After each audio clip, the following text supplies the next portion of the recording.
The bullet shattered the silence of the night, a single decisive act that echoed across the Mediterranean, severing a life and igniting a firestorm of repercussions that would ripple through the decades. La Costa Mediterrânea, April 1988.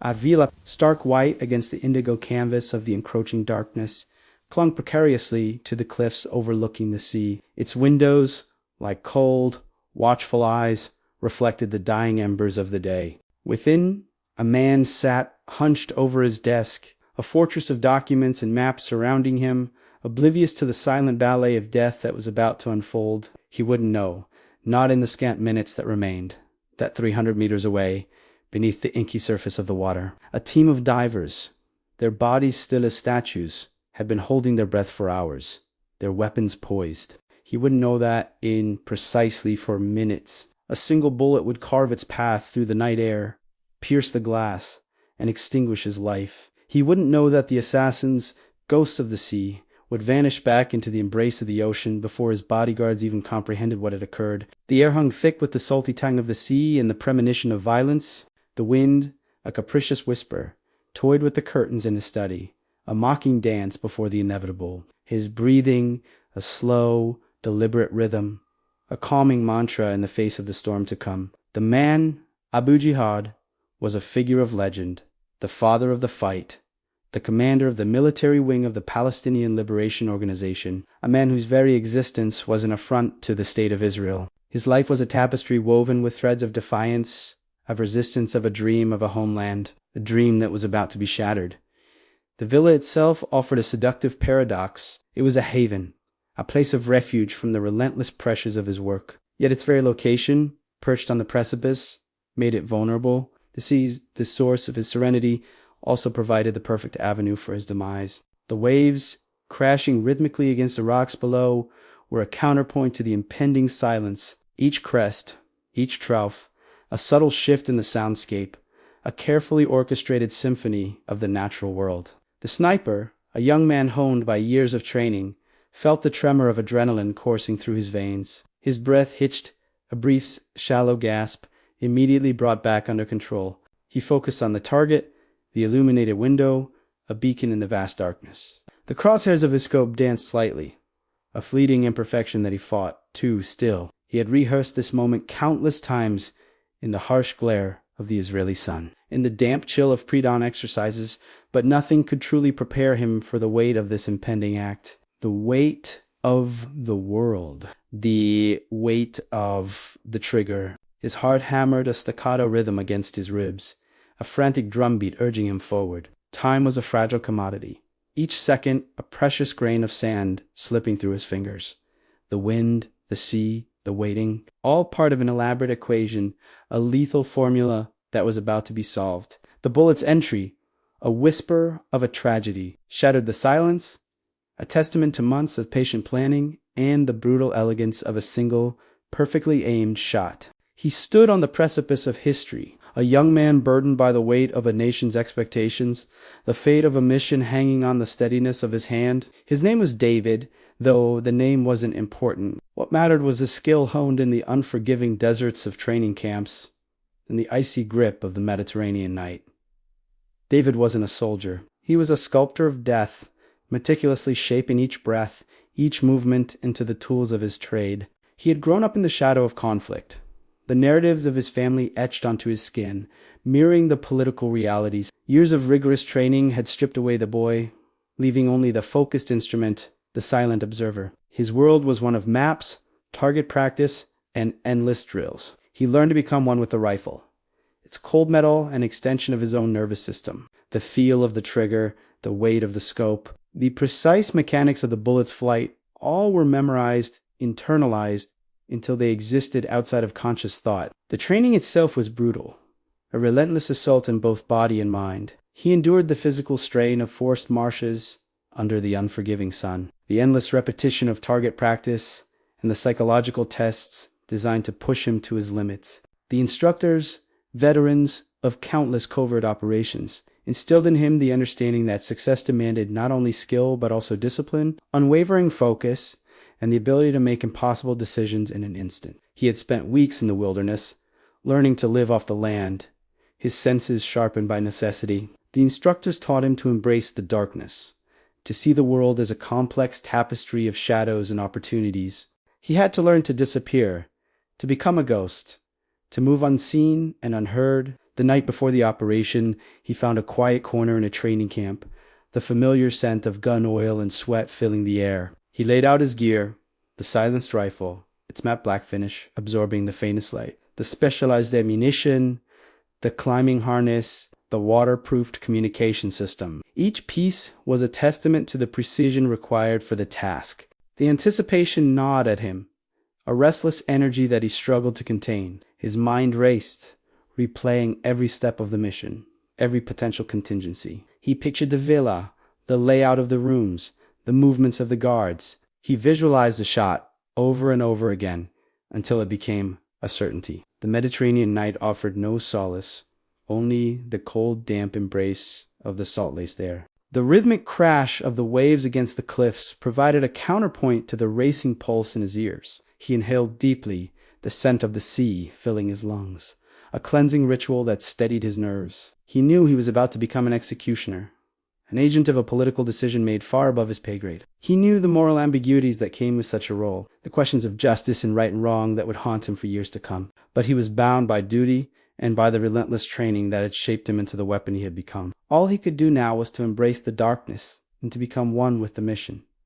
He was ready. The bullet's entry, a whisper of finality, would shatter the illusion of safety, ending Abu Jihad's life in a moment of deceptive calm. Khalil al-Wazir, known as Abu Jihad, sat at his desk, bathed in the warm glow of a desk lamp. The air in his study was thick with the scent of old paper and the faintest hint of the sea, a constant presence just beyond the thick glass of the window. He leaned over a map of the West Bank, tracing a route with his finger, the lines a road map of conflict. His mind, as always, was a battlefield, filled with strategies, negotiations, and the constant hum of a struggle he'd waged for decades. He adjusted his glasses, their lenses reflecting the light, momentarily obscuring his eyes. Those eyes, usually sharp with intensity, were now narrowed in concentration, deciphering details, assessing risks. He had spent the morning in meetings, reviewing reports from Lebanon, Gaza, and the occupied territories.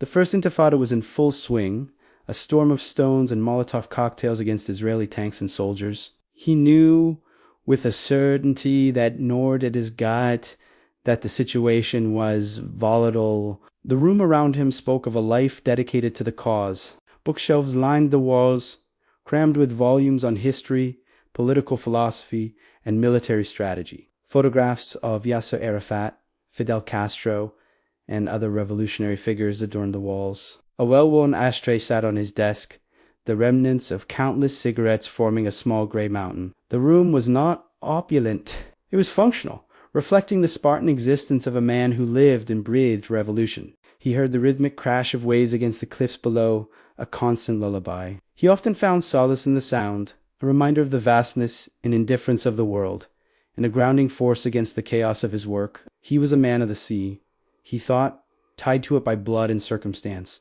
the son of a fisherman who had tasted the bitterness of exile. He swiveled in his chair, stretching his back, the sudden movement causing the muscles to protest. The routine was familiar, almost ritualistic. The guards outside the door, the ever-present security detail, the coded messages, the clandestine meetings, all designed to keep him alive. He trusted his men, but he knew the nature of the game he was playing. In this world, trust was a luxury, and survival was the only currency that truly mattered. A knock on the door, a polite tap that seemed to echo in the quiet room. It was his wife, Jihad, bringing him tea, a nightly tradition. He smiled, a genuine expression that softened the harsh lines of his face. He called Auchi, "Come in, Habibti," as she entered, carrying a tray. He didn't know that this seemingly ordinary moment was the prelude to an ending he could never have anticipated. The map, the study, his life itself were all about to be irrevocably altered in a heartbeat by a single shot, fired from the darkness that always lurked just beyond his window. The bullet, a whisper of death, had already embarked on its fatal journey, a silent traveler across the night sky, while the men of Shatat 13 were still a world away, concealed within the Mediterranean's embrace. The missile boats, their engines muffled, had reached their designated point, a ghostly gathering on the edge of the Tunisian coast. Now, the Zodiac's inflatable craft, barely larger than a bathtub, were lowered, their hulls meeting the inky water with a soft sigh, swallowed by the darkness. The men moved with practiced efficiency, their black wetsuits melding with the shadows. Each operative knew his role, his task, the rhythm of the operation etched into their very being. The sea, usually a playground of light and life, had become their silent accomplice, a blanket of concealment. The air hung thick with the scent of salt and the unseen promise of the coming dawn. Their ears strained, listening for the telltale sounds of the world outside their watery cocoon. A distant fishing boat, the drone of a coastal patrol, anything that could betray their presence. The lead Zodiac, helmed by a grizzled veteran whose eyes had seen too much, cut a path through the gentle swells. The engine, specially modified to minimize noise, hummed a low, almost subsonic thrum. The navigator, his face illuminated by the faint glow of his instruments, constantly adjusted their course, relying on the whispers of the waves and the subtle shifts in the wind to guide them. No lights, no radio chatter, only the shared purpose of the men and the relentless rhythm of the sea. The men's thoughts, like the Zodiac's, were silent and focused. Fear was a given, but each operative had learned to channel it, to turn it into a sharpened edge. They focused on their training, the countless hours spent in the water, the drills repeated until they became instinct. They remembered the faces of their fallen comrades, the shared bond of brotherhood, the unwavering commitment to the mission. They were ghosts slipping through the veil,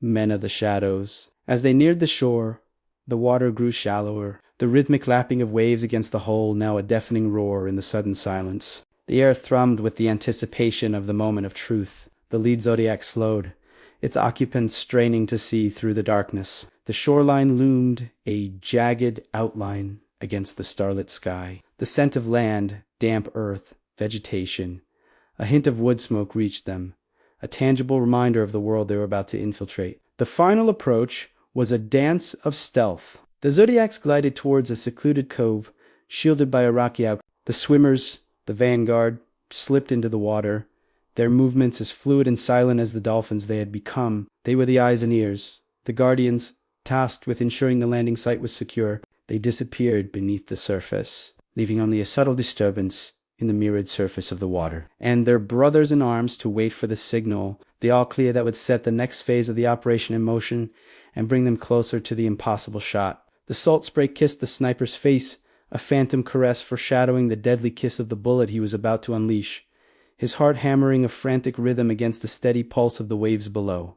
The ascent was a dance with death, a ballet of muscle and metal played out on the unforgiving face of the cliff. The sharp temps of the sea air mixed with the metallic scent of the climbing gear, a potent cocktail of life and the threat of its abrupt end. Below, the Zodiacs now, distant whispers, had delivered them to this precipice of decision. 30 meters of sheer rock separated them from the villa, from Abu Jihad, from victory or oblivion. Each movement was deliberate, practiced to the point of instinct. The lead climber, a mountain of sinew and experience named only by the codename Aitan, moved with the grace of a seasoned predator. He hammered pitons into the unforgiving stone, each strike echoing slightly in the vastness, a heartbeat of their progress. Ropes snaked upwards. The lifeline of the operation, their tautness a constant reminder of the consequences of failure. Behind Aitan, the others followed, each man a vital cog in the machine, their focus absolute. The sniper, tucked in the middle, felt the burn in his thighs, the strain in his arms. His weapon, a silent predator in its own right, was strapped to his back, a familiar weight against his spine. He focused on his breath, drawing it deep, forcing the panic down into a tight knot in his gut. The sea roared a constant symphony beneath them, a cacophony of white noise that both aided and threatened their efforts. It could swallow the sounds of their passage, yet also betray them with a sudden, crashing surge of rogue waves. He imagined the villa above, the lights of Abu Jihad's study illuminating his target, a beacon in the darkness. He thought of the weeks of preparation, the endless reconnaissance, the patient gathering of intelligence. Every detail, every observation had led them to this precarious point. The rocks offered little purchase, the surface cold and unforgiving. He reached for a handhold, his fingers aching as he found it, pulling himself upwards. The wind, a capricious mistress, whipped around the cliff face, threatening to tear at their exposed bodies, adding a further layer of difficulty to their already challenging climb. The thought of falling, of plummeting to the unseen rocks below, was a dark specter that constantly shadowed him. He pushed the fear down, using it as fuel, channeling it into the precision of his movements. The sniper's mind raced, a frantic calculation of risk and reward. One slip, one missed handhold, and the entire mission would collapse. He glanced up, gauging their progress.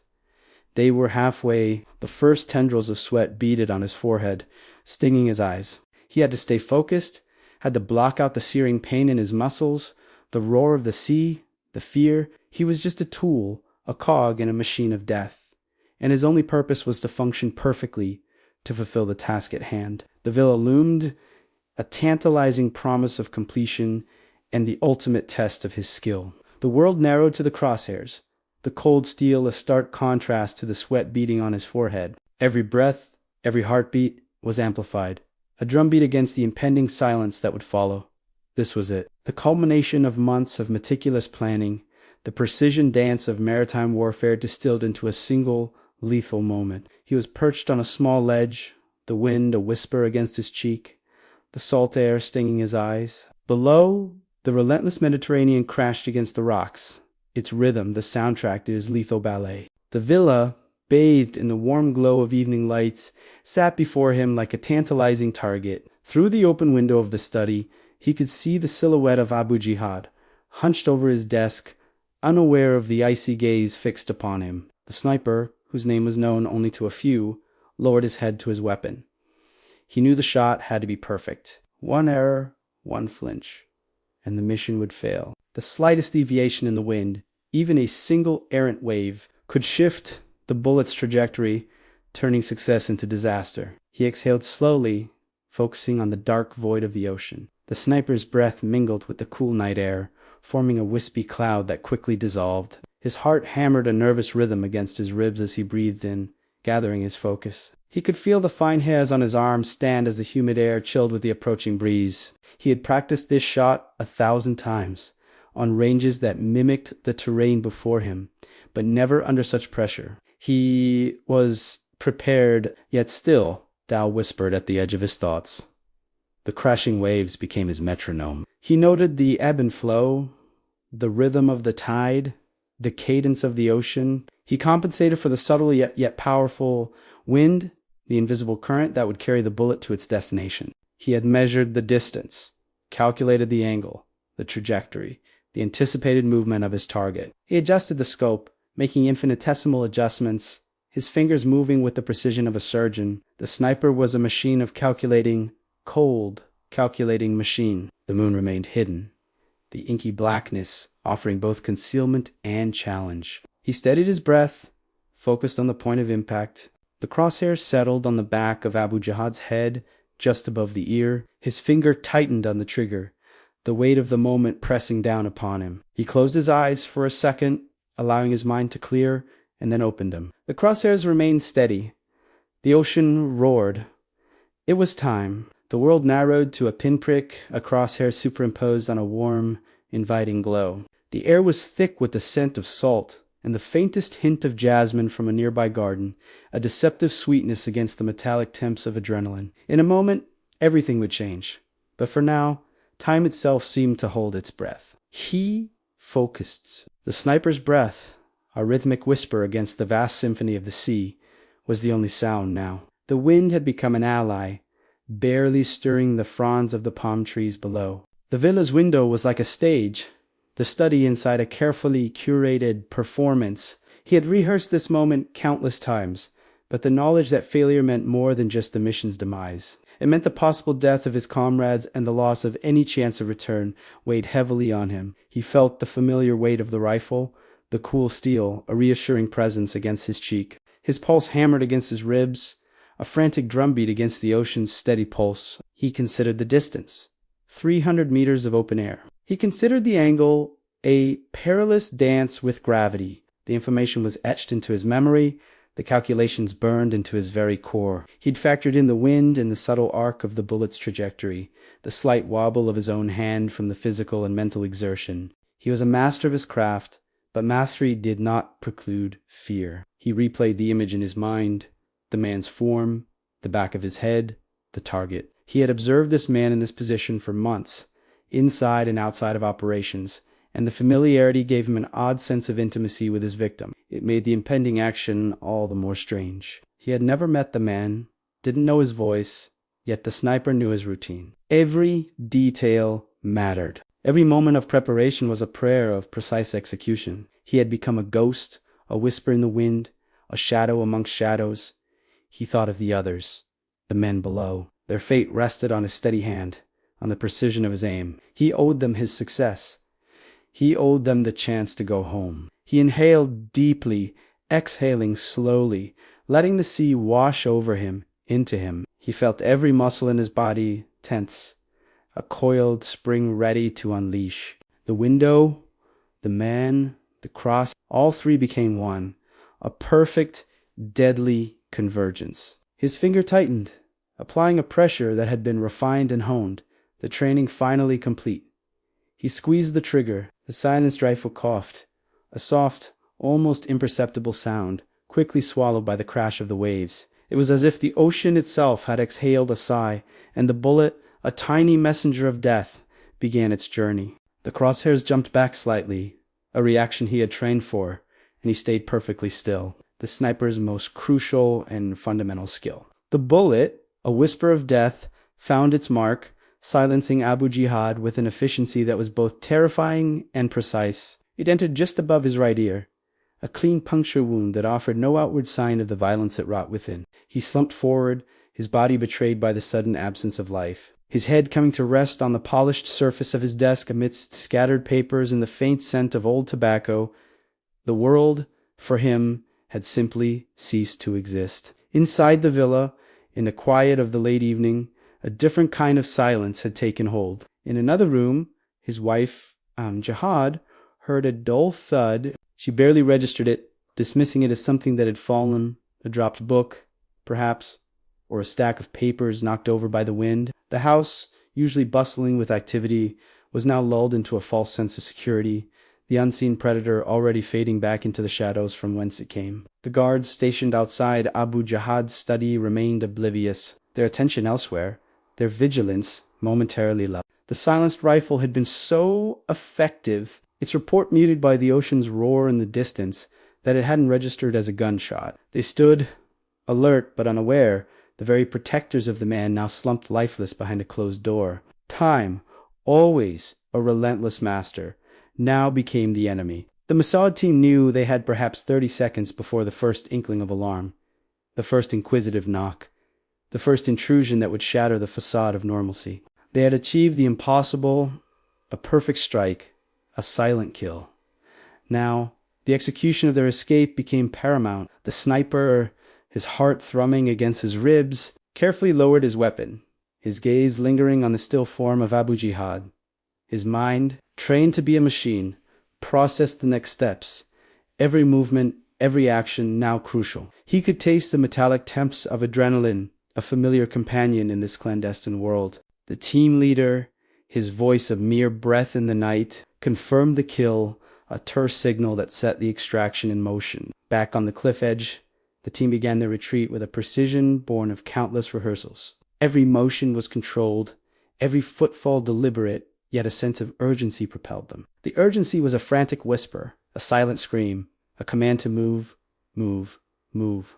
They retraced their steps, the descent swift and sure, gravity working in their favor this time. Ropes were tossed, the rappelling began, each operative descending the cliff face with practiced ease, their dark forms disappearing quickly. The waves below crashed against the rocks, a constant symphony of nature, drowning out the urgency of their clandestine escape.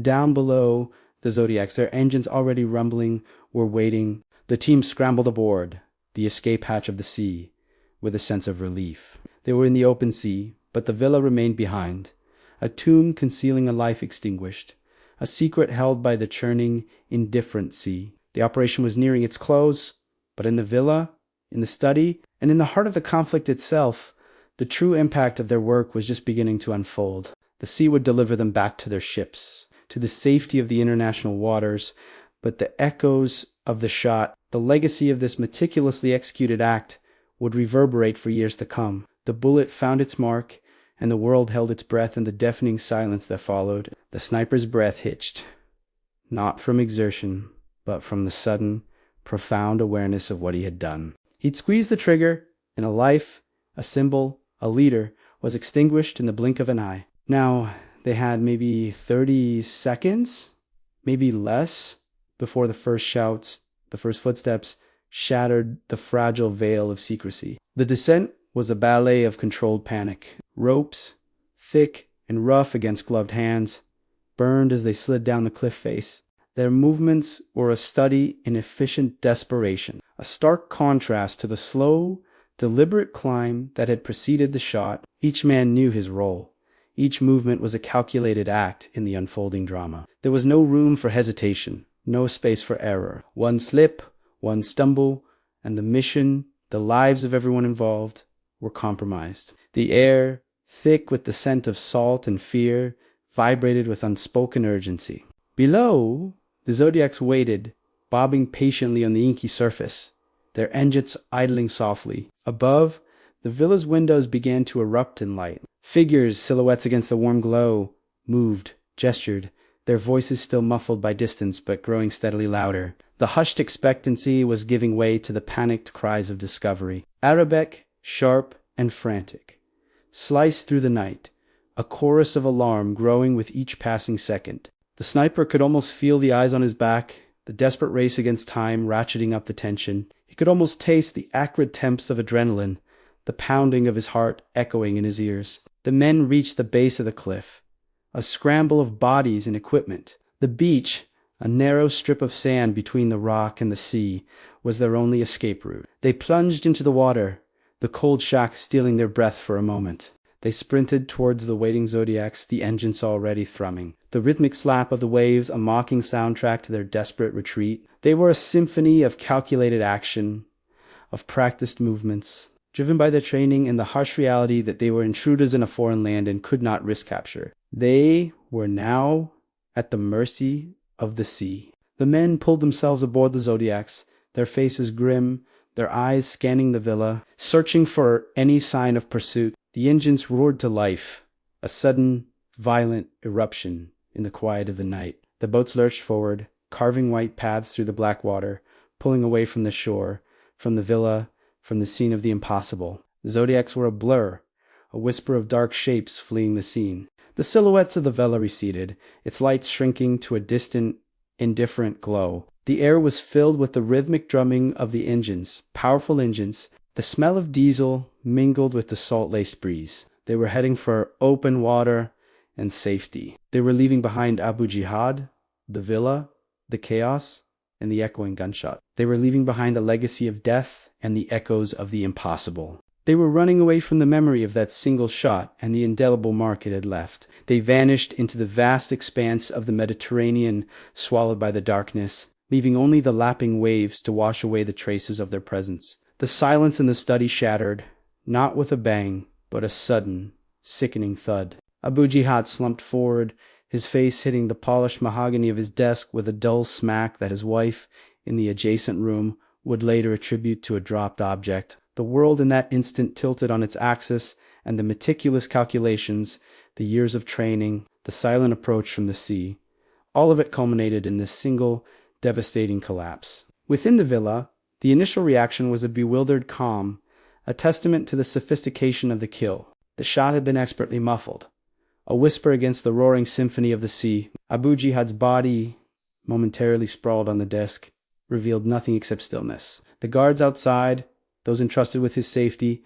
heard nothing out of the ordinary. They were accustomed to the late hours, the absorbed concentration that often kept their leader chained to his work. A brief pause, then the first flicker of unease. A shadow, cast by the open doorway, fell across the study floor.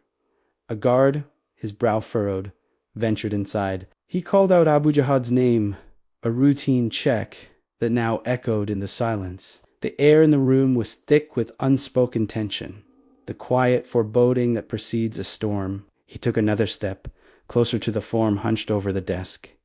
Then he saw it. The crimson bloom spreading across the white of Abu Jihad's shirt the dark pool gathering on the polished wood. The guard froze, a silent scream building in his throat. He stumbled backward, his carefully constructed reality shattering. The cry went out, a startled bark that pierced the silence and shattered the illusion of normalcy. The study erupted in movement. Other guards, drawn by the string-led shout, poured into the room, their faces etched with shock and disbelief. They saw the commander sprawled, lifeless, a single hole marking his end. A search, panicked and immediate, began. Inside the villa, confusion quickly transformed into a frantic race against time. The first priority was to seal off the area. Guards barked orders, doors slammed shut, and the perimeter was secured. Phones started ringing, dialing security services. Each second that ticked by felt like an eternity, the clock ticking the seconds away from the Mossad team and their escape.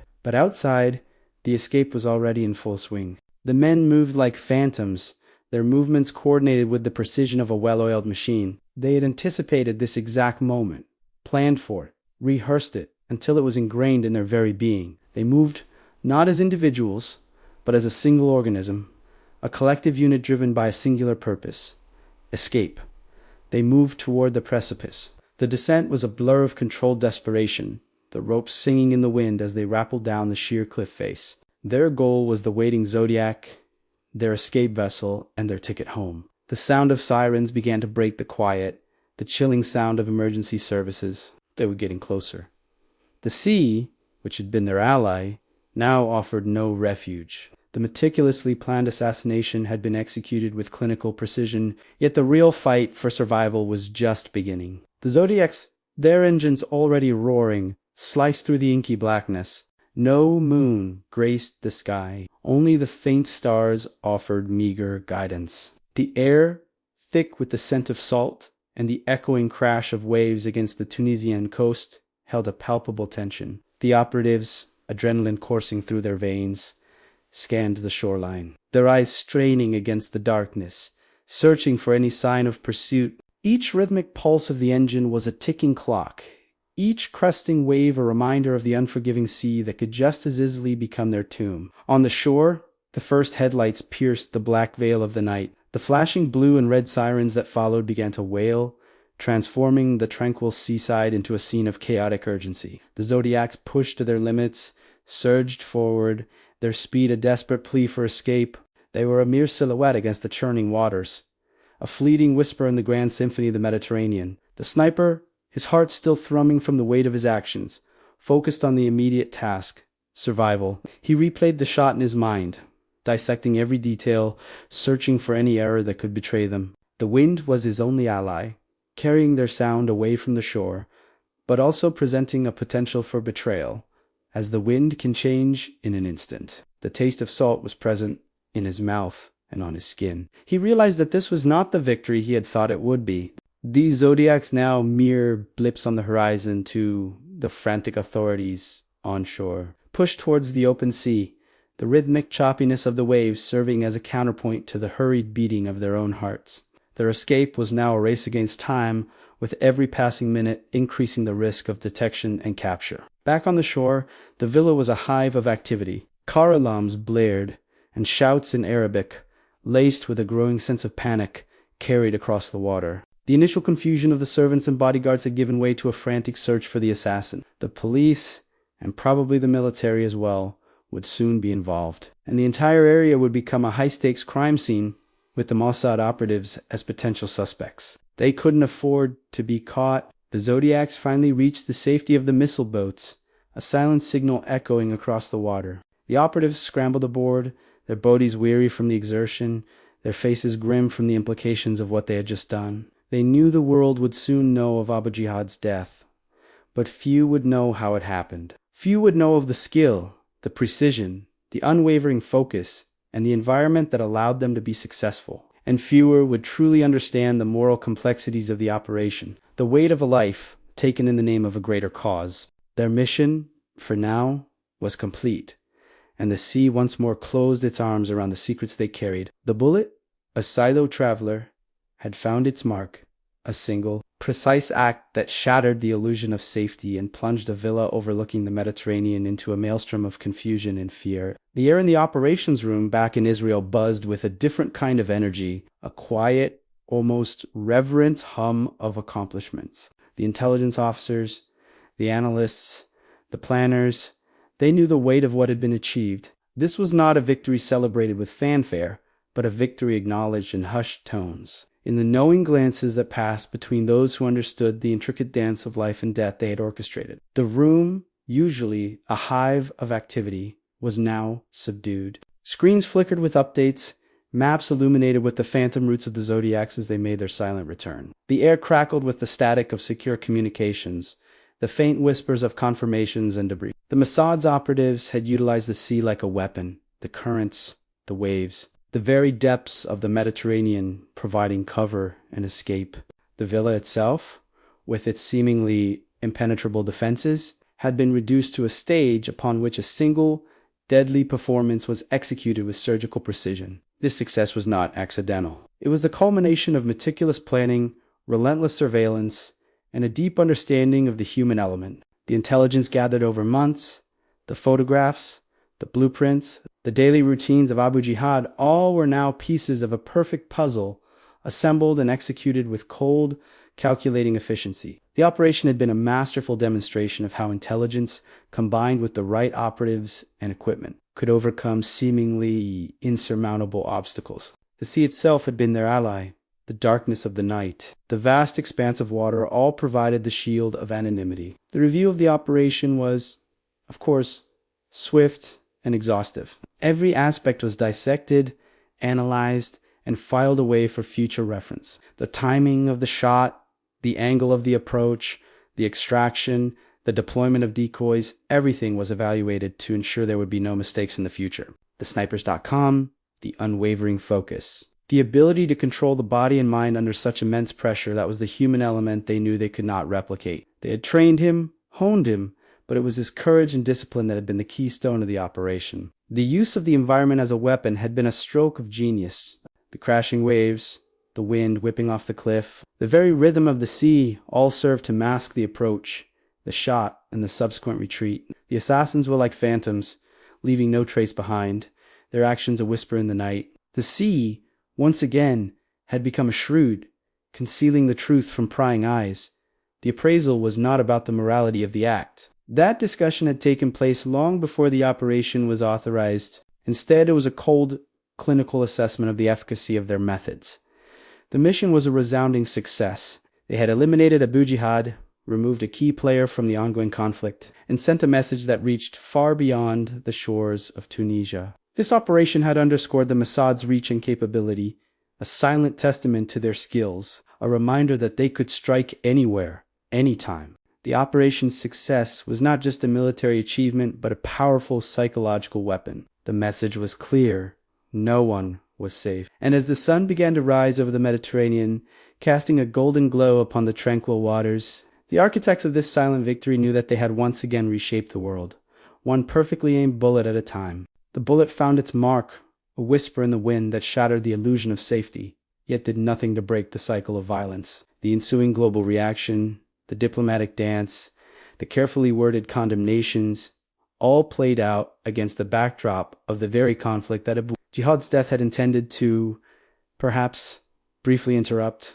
It's impossible to truly know if, at that precise moment, the sniper understood the enormity of what he'd unleashed, how a single silent act in the dead of night would ripple through the decades, still debated and analyzed today. The political fallout was predictable, a grim ballet of outrage and denial. The plow, a wounded beast, roared its condemnation, demanding justice, vowing revenge. The international community, accustomed to the simmering tensions of the Middle East, offered carefully calibrated responses. The United Nations of Stage 4, the world's power plays, issued resolutions, each word weighed with political capital, avoiding explicit blame, as if the truth were too incendiary to handle directly. Israel, as was its custom, maintained its policy of deliberate ambiguity. No admission, no denial, just a strategic silence that spoke volumes to those who knew how to listen. But beyond the political theater, the human cost was immeasurable. For the families of the Israelis killed in attacks orchestrated by Abu Jihad, his death was a cold comfort,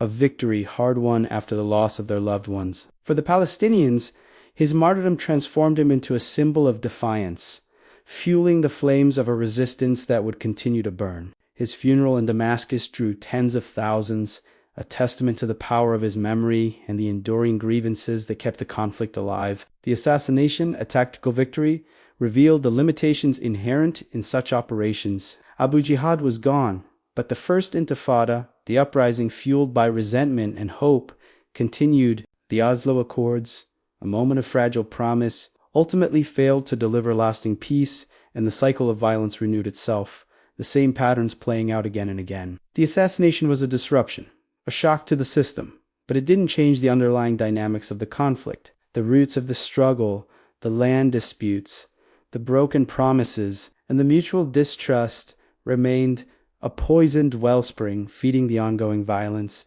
The enduring legacy of the operation lay not in its tactical success, but in the questions it raised, questions about the morality of targeted killings, the ethics of clandestine warfare, and the efficacy of violence as a solution to deeply rooted political problems.